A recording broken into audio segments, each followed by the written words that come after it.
Assalamualaikum, hai semua. Ini adalah konten pertama aku. Aku pengen men-challenge aku sendiri, apakah aku ini bisa membaca. Karena aku adalah manusia yang sangat jarang membaca, bisa dikatakan aku tidak suka membaca memang. Tapi aku pengen mencoba hal baru. Aku pengen mencoba men-challenge aku sendiri, apakah dalam waktu 1 hari itu aku bisa membaca beberapa menit gitu. Dan di konten pertama aku pengen baca buku ini, buku Pulang yang bestseller pada masanya, dan aku belum pernah membacanya. Oke. Pulang dari Terelie.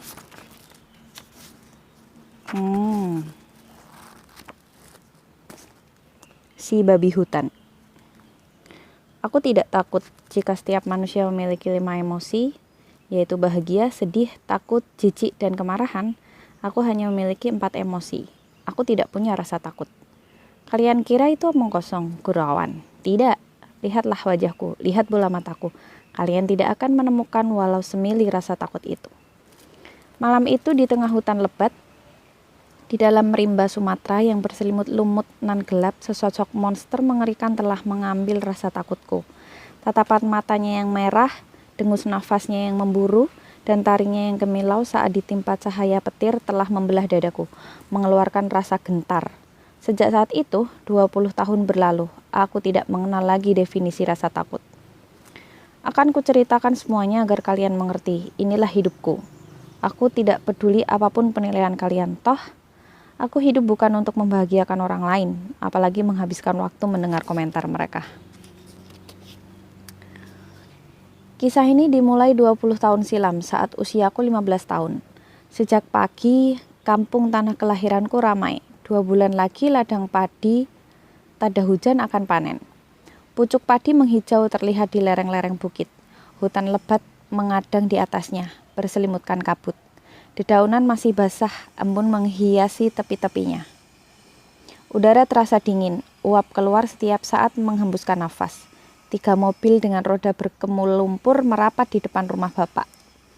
Hanya mobil tertentu yang bisa melewati jalanan terjal Bukit Barisan lepas hujan deras tadi malam.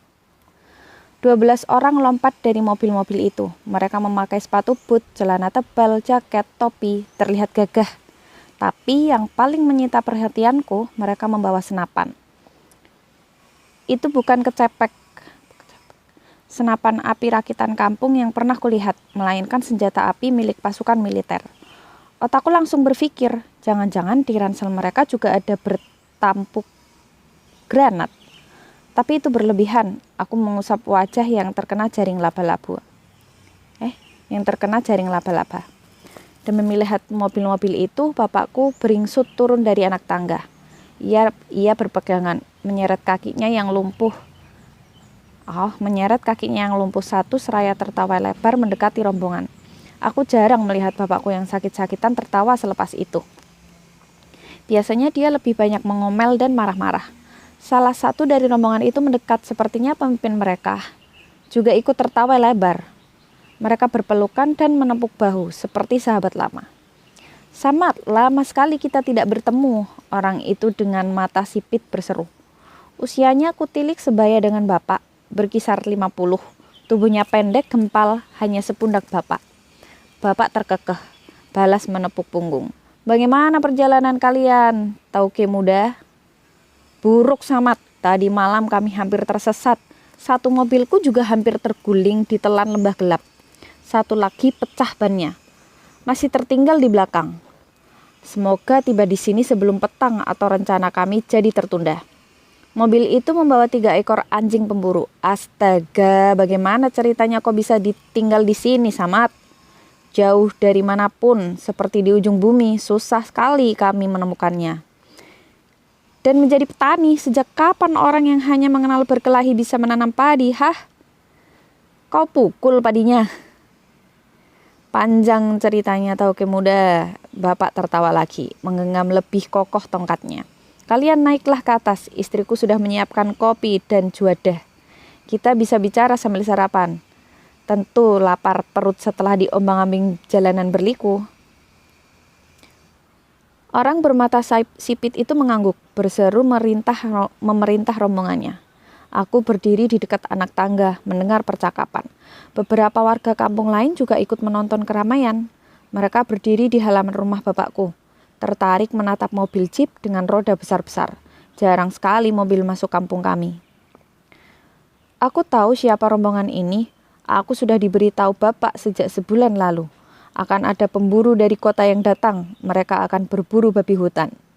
Kampung kami ini sebenarnya tidaklah seperti desa yang kalian kenal. Kami menyebutnya talang. Hanya ada 2 atau 30 rumah panggung dari kayu. Letaknya berjauhan, dipisahkan kebun atau halaman. Jika hendak memanggil tetangga, kalian bisa membuka jendela, lantas berteriak sekencang mungkin. Itulah kenapa intonasi orang pedalaman Sumatera terdengar kasar. Tahun ini babi hutan menyulitkan kami, mereka banyak sekali dan menyerbu ladang. Jika tidak diatasi, ladang padi yang susah payah dirawat bisa rusak binasa. Meski tiap malam ladang padi dijaga, dipasangi kaleng pengusir, juga dilingkari pagar kokoh, hasilnya percuma. Babi-babi itu selalu punya cara masuk, tidak takut suara kaleng, dan jumlah mereka puluhan atau mungkin ratusan. Tetua kampung sudah menyerah, tapi bapak tidak. Dia bilang akan meminta bantuan pemburu dari kota. Apakah kita harus membayar mereka, Samad? Tetua kampung bertanya cemas.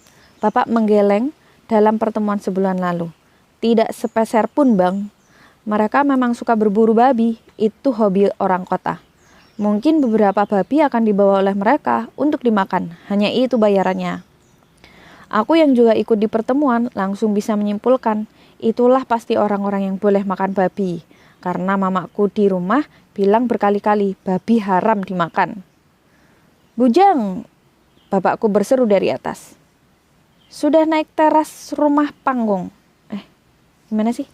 Bujang, bapakku berseru dari atas, sudah naik teras rumah panggung. Kau bantu mama, kau menyiapkan makanan. Jangan hanya berdiri tak guna di bawah sana. Aku mengangguk, segera menaiki anak tangga. 15 menit berlalu. 12 pemburu itu sudah duduk di atas hamparan tikar. Senjata api mereka diletakkan berbaris di balai bambu. Juga ransel, senter besar, tali, jaring, dan peralatan lain. Aku segera tahu, menilik gerakan cekatan. Mereka pastilah pemburu berpengalaman. Yang tidak aku duga adalah bapakku, ternyata kenal dekat dengan pemimpin rombongan ini. Mereka duduk berdekatan di sudut tikar, bercakap seperti sahabat lama tak bersua. Kemari kau Bujang, bapakku berseru lagi.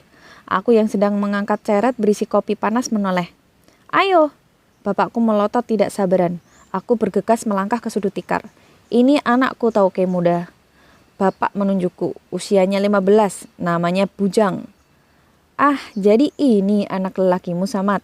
Orang bermata sipit itu menatapku dari ujung kepala hingga ujung kaki. Tubuhnya gagah besar seperti bapaknya. Sudah seperti pemuda dewasa.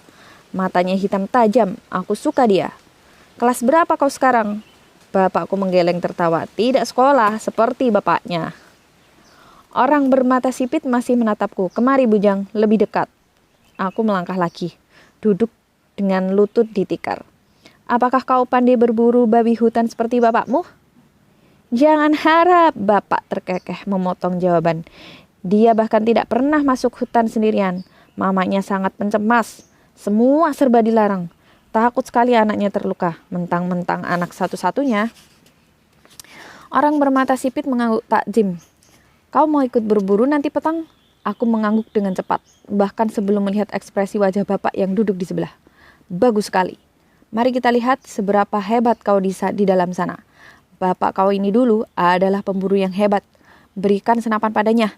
Dia akan menjatuhkan satu persatu babi. Itu percakapan yang terlalu cepat. Bahkan sebelum aku menyadarinya, aku telah memperoleh tiket emas yang selama ini aku idamkan. Setengah jam kemudian, di dapur rumah panggung, Mama tampak tidak senang. Wajahnya yang berkeringat karena sedang memasak gulai nampak masam. Tapi Bapak meyakinkan kalau semua baik-baik saja. Mereka bicara khusus tentang izin berburu untukku. Tidak ada yang perlu ditakutkan, Midah. Anakmu hanya ikut berburu. Ada 12 pemburu bersamanya. Juga beberapa pemuda kampung. Mereka membawa senter besar dan senjata api. Paling anakmu hanya tergores duri atau kakinya digigit lintah. Mama melengos, menatap kuali berasap. Ayolah Mida, Tauke muda memintanya sendiri. Dan harus beberapa kali aku bilang, kita tidak bisa menolak permintaannya, aku berutang segalanya. Mama hanya diam, menyeka pelipis. Tapi sepertinya dia bisa memahaminya, dan akhirnya mengalah. Hal yang jarang sekali dia berikan jika menyangkut aku. Jangan buat aku malu, Bujang. Bapak menatapku tajam. Ia kemudian melangkah ke depan, kembali bergabung dengan rombongan dari kota. Aku mengangguk, aku tahu maksud tatapan bapak. Mama mencengkeram lenganku berbisik lembut. Mama mengizinkanmu pergi, tapi berjanjilah, kau hanya menonton di hutan sana nak. Kau tidak akan melakukan apapun, hanya menonton, yang lain berburu. Aku mengangguk, aku juga tahu maksud tatapan mama. Jangan lakukan hal bodoh di rimba sana, kau dengar Bujang? Mama memastikan. Sekali lagi aku mengangguk. Siang hari lepas matahari tergelincir di titik puncaknya, mobil keempat akhirnya tiba di halaman rumah. Penumpangnya hanya 2 orang. Sisanya 3 ekor anjing pemburu diturunkan. Anjing-anjing berbadan besar itu menyalak galak, membuat ramai halaman. Beberapa pemburu berusaha menahan rantai yang terikat di leher anjing, berusaha menenangkan. Sepertinya anjing-anjing itu bersemangat, seolah bisa merasakan babi-babi di dekat mereka. Beberapa pemuda kampung juga telah tiba. Ada 8 orang, 4 diantaranya datang dari talang lain yang jaraknya belasan kilometer. Ladang mereka juga terganggu oleh hama babi hutan, jadi mereka menawarkan diri membantu. Semua orang makan siang di hamparan tikar teras rumah panggung. Mama mengeluarkan masakan yang dia siapkan sejak kemarin. Juga tetangga, mereka ikut membawakan makanan. Rumah bapak semakin ramai. Lepas makan, mereka bersiap-siap untuk terakhir kalinya. Para pemburu mengenakan ransel, memeriksa perlengkapan, dan menyambar senapan. Persis pukul 3 sore, para pemburu siap berangkat. Aku memegang kokoh tombak yang dipinjamkan bapak. Tombak itu terbuat dari kayu terbesi dengan ujung tombak tajam, ujung logam tajam. Kakiku tidak mengenakan alas apapun, tidak punya. Lagi pula anak kampung lebih suka masuk hutan dengan telanjang kaki. Jaga anakku, Tauke muda, atau mamanya akan marah melihatnya pulang terluka walau sesenti. Bapak menepuk bahu orang bermata sipit. Orang itu menggeleng. Kau keliru, Samad. Dialah yang akan menjagaku seperti yang pernah kau lakukan untuk ayahku dulu. Bapak tersenyum mengangguk. Aku berdiri di belakang mendengarkan. Setelah sejenak basa-basi, kami akhirnya berangkat. Mama berdiri di atas anak tangga bersama ibu-ibu lain, menatapku penuh rasa cemas. Aku melangkah mantap mengikuti rombongan, mulai mendaki lereng, melewati jalanan setapak menuju jantung rimba Sumatera.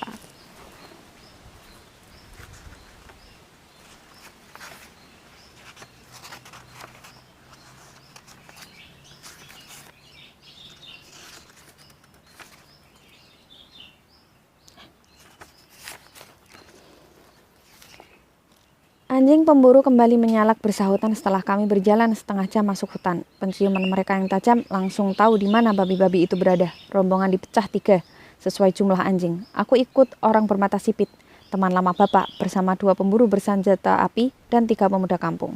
Ini mengasyikkan sekali. Atmosfer perburuan segera terasa. Langit-langit rimba Sumatera terasa lembab.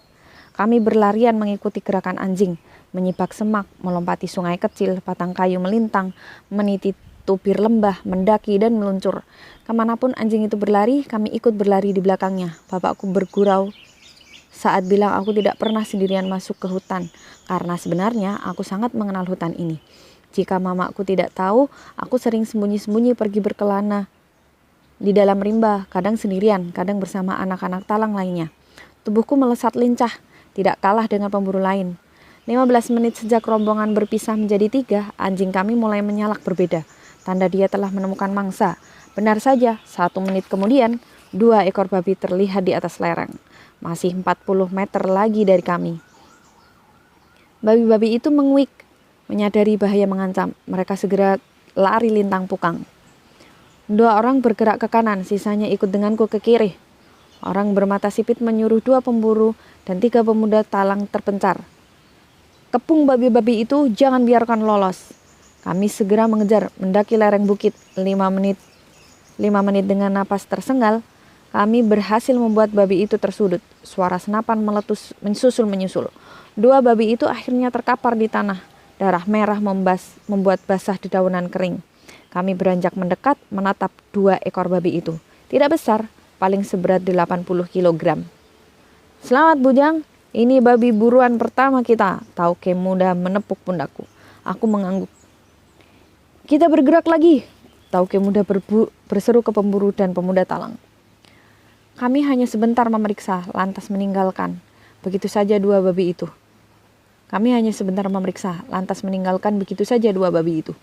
Kami segera mencari buruan berikutnya. Anjing menyalak tidak sabaran. Rantainya kembali dilepas. Kaki-kakinya melesat berlarian di antara rapatnya pepohonan. Waktu berjalan cepat tidak terasa. 2 jam berburu sudah 16 babi terkapar. 15 diantaranya ditembak mati dan 1 lainnya terkena tombak pemuda talang. Kami terus bergerak efisiensi dan tanpa ampun. Babi-babi ini tidak punya kesempatan untuk menghindar, apalagi melawan. Pemburu ini menghabisi setiap babi yang terlihat, termasuk yang masih kecil, menguik tidak berdaya. Menjelang petang, hujan turun, rombongan berhenti, pemburu membuka ransel. Kau kenakan jaket hujan ini, Bujang. Tauke muda melempar jaket gelap. Aku mengangguk. Kau sepertinya pendiam sekali, Bujang. Tidak pernah kulihat kau bicara sejak tadi, bahkan tersenyum pun tidak. Tauke muda menatapku. Aku tidak berkomentar mengenakan jaket hujan. Kami segera melanjutkan perburuan. 4 babi hutan berikutnya menyusul terkapar. Ukurannya semakin besar. Matahari akhirnya terbenam di kaki langit sana. Hutan semakin gelap. Para pemburu mengeluarkan senter dan memasangnya di kepala, membuat cahaya menyambar ke sana kemari di antara pepohonan. Hujan turun semakin deras. Meski dengan jaket hujan sekalipun, aku tetap basah kuyup. Aku tidak tahu apa kabar 2 rombongan lain. Mungkin mereka juga sudah menembak banyak babi. Kami terus bergerak masuk ke dalam rimba. Pohon semakin besar dan tinggi. Lumut menumpuk, pakis dan perdu berukuran raksasa membuat gerakan terhambat. Aku tidak tahu kapan perburuan ini akan berakhir. Kami sempat beristirahat sekitar pukul 7 malam, menghabiskan makanan yang dibawa. Tauke muda melemparkan roti. Aku belum pernah melihatnya. Juga minuman kaleng. Pastilah makanan dari kota. Kami duduk berteduh di bawah pohon dengan daun sebesar nampan. Wow. Apakah bapak kau pernah cerita tentangku, Bujang? Tauke muda bertanya. Aku menggeleng sambil mengunyah rotiku. Ah, tidak tahu diuntung sama itu. Tauke muda menyeringai. Aku pernah menyelamatkannya, membuatnya berutang nyawa padaku. Dan sebagai balasannya, bahkan ke anaknya sendiri, dia tidak pernah bercerita tentang aku saudara angkatnya. Hah? Sebentar. Aku pernah menyelamatkannya, membuatnya berutang nyawa padaku. Dan sebagai balasannya, bahkan ke anaknya sendiri, dia tidak pernah menceritakan tentang aku, saudara angkatnya. Oh. Aku diam, saudara angkat. Aku baru tahu bapak punya saudara angkat. Iya, kami saudara angkat. Aku tidak bergurau. Tauke muda tertawa. Tapi apa yang kulakukan untuk bapakmu tidak seberapa, Bujang. Karena apa yang bapak kau lakukan untukku jauh lebih besar. Dia menyelamatkan keluargaku berkali-kali. Dia sangat diandalkan Tauke besar ayahku. Tidak ada pekerjaan yang tidak tuntas jika diberikan kepada Samad, anak buah kesayangannya. Orang tua itu meneteskan air mata saat bapak kau memutuskan berhenti 15 tahun lalu. Aku mendengarkan cerita dengan air hujan menerpa wajah. Pemburu lain sibuk berbicara atau memeriksa senjata api, tidak memperhatikan percakapan kami. Itu hari yang sulit. Tidak ada yang pernah diizinkan pergi dari keluarga. Hanya ada satu pilihan jika kau ingin keluar, mati. Tapi bapak kau pengecualian. Dia diizinkan pergi oleh Tauke besar untuk memulai hidup baru. Bertahun-tahun kami tidak mendengar kabarnya. Bahkan saat Tauke besar meninggal, bapak kau tidak kelihatan batang hidungnya. Sungguh terlalu, sama tidak melayat. Hingga sebulan lalu sepucuk surat tiba. Tidak percaya aku membacanya. Aku mendengarkan cerita tanpa menyelah. Petir menyambar membuat terang sekitar. Baiklah, makanan kita sudah habis. Cerita lama ini sudah harus dihentikan, Bujang. Saatnya kembali berburu. Masih 4 jam lagi sebelum tengah malam saat kita kembali ke perkampungan. Tauke muda berdiri dan menepuk-nepuk tangannya. Aku mengeluh kecewa. Aku ingin mendengar lebih banyak lagi, tapi istirahat kami sudah selesai. Tauke berseru kepada salah satu pemburunya meminta senjata api miliknya. Tika pemuda talang juga berdiri meraih tombak. Rantai anjing pemburu kembali dilepas. Anjing itu segera menyala kencang, menerobos hujan deras dan rimba gelap. Aku meraih tombakku, menyusul berlari di belakang. Aku tidak pernah tahu cerita tentang masa muda bapak. Misteri. Hanya pernah 1 atau 2 kali mama yang bercerita, sambil tersenyum mengenang masa lalu mereka. Menurut kisah mama, mereka berdua teman satu kampung. Bukan kampung ini, melainkan ratusan kilometer sana. Tepatnya di ibu kota kecamatan yang lebih ramai. Mereka saling suka sejak remaja. Sayang, saat usia bapak dan mama 20 tahun, rencana mereka ditolak mentah-mentah keluarga mama. Cinta mereka kandas, memaksa bapak pergi dan menghilang bagai ditelan bumi. Setahun kemudian, mama menikah dengan laki-laki pilihan keluarganya. Tapi jodoh adalah jodoh. 15 tahun berlalu. Saat usia bapak sudah 30-an, dia tiba-tiba kembali ke kampung. Mama juga sudah bercerai, pernikahannya tidak bertahan lama. Setelah bertemu kembali, mereka mengambil keputusan berani, menikah. Mama terusir dari keluarganya. Bapak mengajaknya pindah ke Talang ini, menjadi petani. Waktu itu satu kaki bapak sudah lumpuh, sehingga dia mengenakan tongkat. Tidak ada yang tahu apa yang dikerjakan bapak selama menghilang. Mungkin hanya mama yang tahu. Seluruh masa lalu itu ditutup. Mereka memulai kehidupan baru. Kemudian aku lahir. Mereka berdua hidup dengan segala keterbatasan. Mama telaten membantu mengurus ladang, juga merawat bapak yang sering sakit-sakitan. Hanya itu saja yang aku tahu. Anjing di depan berhenti berlari. Entah apa pasalnya. Selakannya yang kencang tiba-tiba mengendur. Rombongan pemburu tertahan. Saling toleh. Ada apa? Tauke muda mengangkat tangan, menyuruh yang lain bergerak lebih lambat. Ada sesuatu di depan sana yang buat anjing berubah. Kami sudah masuk dalam sekali ke rimba Bukit Barisan, mengejar babi-babi hingga ke sarang utamanya. Ini hutan paling lebat, pasti ada sesuatu di depan sana. Aku bergerak di belakang rombongan. Sejak tadi aku hanya menonton, aku ingin sekali ikut menombak babi-babi itu, tapi mama sudah berpesan. Anjing pemburu akhirnya berhenti. Anjing itu menatap ke depan dan menyalak pelan. Kami sudah dekat. Di depan sana akhirnya terlihat apa yang membuat anjing kami gentar. 4 ekor babi hutan jantan keluar dari belukar, ukurannya besar. Tidak kurang 250 kg. Wow. Mungkin 2 kali lebih besar dibanding babi-babi sebelumnya yang kami tambak. Tingginya seperti anak sapi, taringnya berkilau, tertimpa lampu senter. 4 babi itu mendengus buas. Dan tidak lari seperti yang lain. Babi-babi itu maju menyongsong kami. Itulah yang membuat anjing pemburu berhenti. Habisi babi-babi itu! Tauku muda berteriak, tidak peduli. Senapan menyalak, memuntahkan peluru. Astaga! 4 babi itu melompat gesit, menghindar sekaligus mulai menyerang rombongan. Cepat dan buas, 1 babi berhasil menyeruduk salah satu pemuda Talang. Nasibnya malang. Pemuda itu terpental. Tombak di tangannya terlepas. Aku tidak pernah tahu jika babi bisa sebuas ini. Babi-babi ini jelas bukan babi biasa. Karena kami sudah masuk ke teritori ring pertama hewan ini. Mereka mungkin adalah pejantan paling besar yang melindungi kawanan. Atau mungkin pula babi-babi ini adalah penjaga jantung rimba. Apapun itu, 4 babi ini terlihat marah. Senapan kembali menyalak. Gerakan 4 babi terhenti sedetik. Untuk kemudian menyeruduk lebih ganas. Dalam perkelahian jarak dekat, senapan-senapan percuma.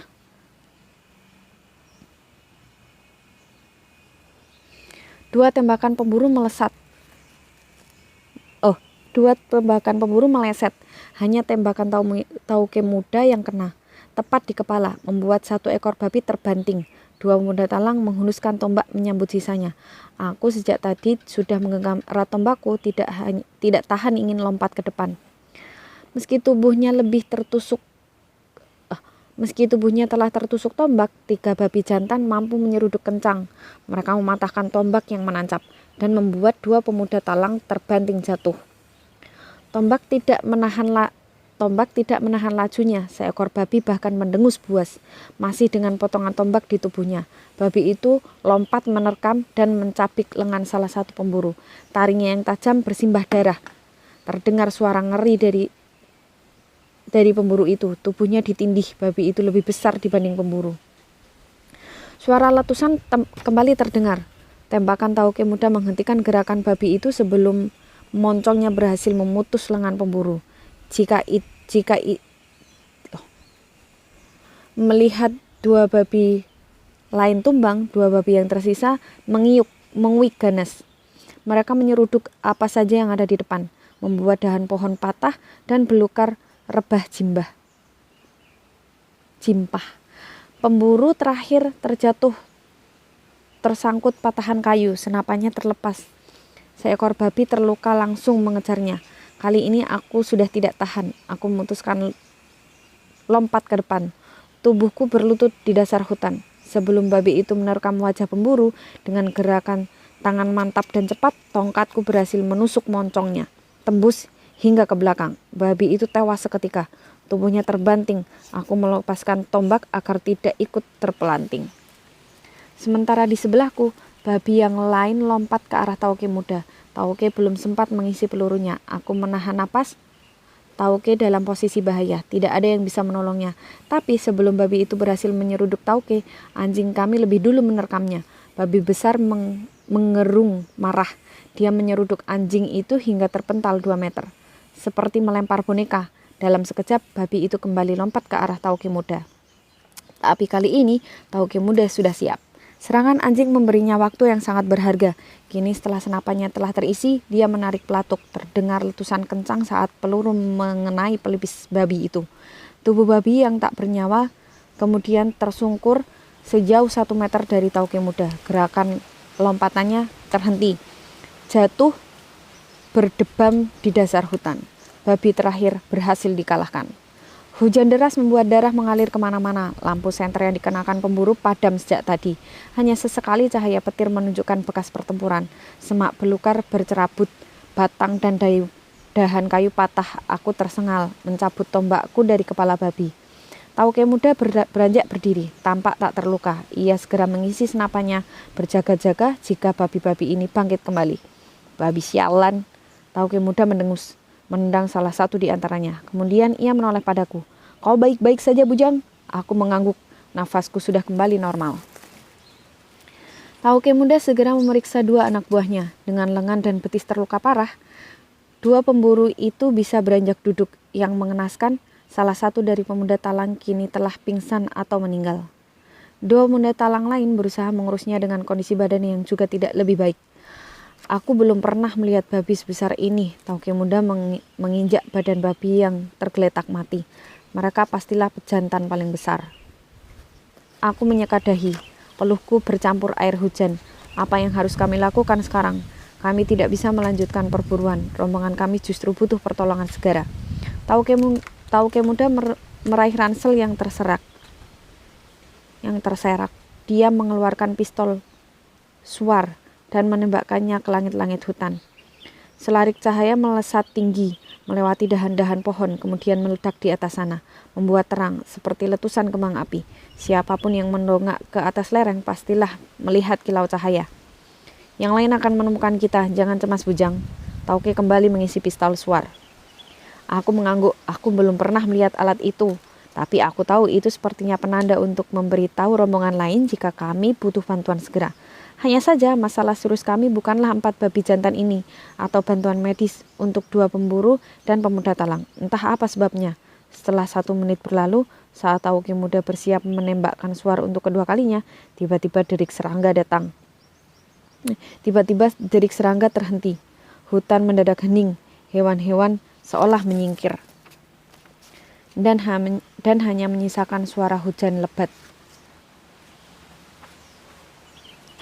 Instingku segera memberitahu ada sesuatu bahaya yang sangat mengerikan. Aku mencengkeram erat tombakku. Tauke muda menoleh. Dia meletakkan pistol suar, mengambil senapannya. Langit-langit hutan terasa pengap oleh suasana tegang. 2 pemburu bersandar di pohon, saling menatap baju mereka yang basah oleh darah. 2 pemuda talang masih terduduk di sudut satunya, menarik tubuh rekannya yang sudah siuman. Tiba-tiba saat kami bertanya-tanya apa yang terjadi, dari balik belukar rimba muncullah seekor babi jantan berukuran raksasa. Wow, beratnya tidak kurang dari 500 kg. Tubuhnya 2 kali lebih besar dibanding 4 babi jantan sebelumnya. Tingginya hampir seperti seekor sapi dewasa. Babi itu tidak menguik atau menengus, tapi menggerung seperti seekor serigala buas. Matanya merah saat ditimpa cahaya petir. Taringnya panjang dan bulunya berdiri seperti suara harimau. Tauke muda menelan ludah, senapannya terangkat bersiap. Napasku tersengal. Aku berdiri membeku di samping Tauke muda. Aku tidak pernah membayangkan akan ada babi sebesar ini di rimba Sumatera. Terlebih, hewan itu sedang menatap kami dengan buas. Inilah babi terbesar di hutan lereng Bukit Barisan, pemimpin seluruh kawanan. Kami persis berada di jantung teritori kekuasaannya. Suasana semakin tegang. Hanya soal waktu babi ini akan menyerang. Salah satu pemburu sudah terkencing-kencing karena takut. Pemuda Talang bergetar, mencengkeram baju. Anjing kami meringkuk ketakutan. Aku belum pernah menatap hewan semengerikan ini. Tauke muda menahan napas menunggu. Persis saat petir menyambar sekali lagi, babi besar itu akhirnya melompat menyeruduk ke depan. Tauke muda segera menarik pelatuk senapan. Suara meletus terdengar. Sial, babi itu bergerak menghindar dengan mudah, membuat peluru mengenai udara kosong. Dan sebelum sempat menyadarinya, tubuh Tauke muda di sebelahku sudah terpental 2 meter. Babi itu menggerung dan menghentikan gerakannya, seperti menghina Tauke muda yang begitu mudah dia kalahkan. Ia kemudian bergerak perlahan di depanku. Aku bisa mencium bau busuk tubuhnya dari jarak 2 meter. Juga melihat moncongnya yang dipenuhi lendir, babi itu kembali mengambil posisi menyerang di tengah medan pertempuran. Sesaat gerakannya berhenti, ia menatapku dengan mata merahnya. Aku menggigit bibir, aku benar-benar sudah melupakan pesan mama. Malam itu, di tengah hujan deras, di tengah rimba lebat lereng Bukit Barisan, hanya aku yang masih sehat, hanya aku yang masih bisa berdiri untuk menghalangi pimpinan kawanan babi menghabisi semuanya. Aku mencengkeram tombak pemberian bapak. Aku berdiri dengan kaki kokoh menatap ke depan dan bersitatap dengan monster mengerikan itu. Aku tidak punya pilihan lain. Lari sia-sia saja karena gerakan babi ini cepat sekali. Aku juga tidak akan meninggalkan begitu saja yang lain dalam keadaan terluka. Maka jika aku harus mati, aku akan memberikan perlawanan terbaik. Malam itu usiaku memang baru 15, tapi fisikku tinggi besar seperti seorang pemuda. Usiaku masih anak-anak, tapi darahku mengalir pekat keturunan seorang jagal paling masyhur di Pulau Sumatera. Bapakku belum bercerita, tapi besok lusa aku akhirnya tahu legenda hebat itu. Adalah kakekku, jagal masyhur itu. Bisikan nama kakekku, satu kali dilepau tuak, maka satu kota akan memadamkan lampu karena gentar. Sebutkan nama kakekku satu kali di balai bambu, maka satu kota bergegas mengunci jendela dan pintu, meringkuk takut di dalam kamar. Malam itu, dadaku telah dibelah. Rasa takut telah dikeluarkan dari sana. Aku tidak takut. Aku bersiap melakukan pertarungan hebat yang akan dikenang. Hari saat aku menyadari warisan leluhurku yang menakjubkan, bahwa aku tidak mengenal lagi definisi rasa takut. Oke, besok bab 2. Bab 1-nya udah kelar. See you.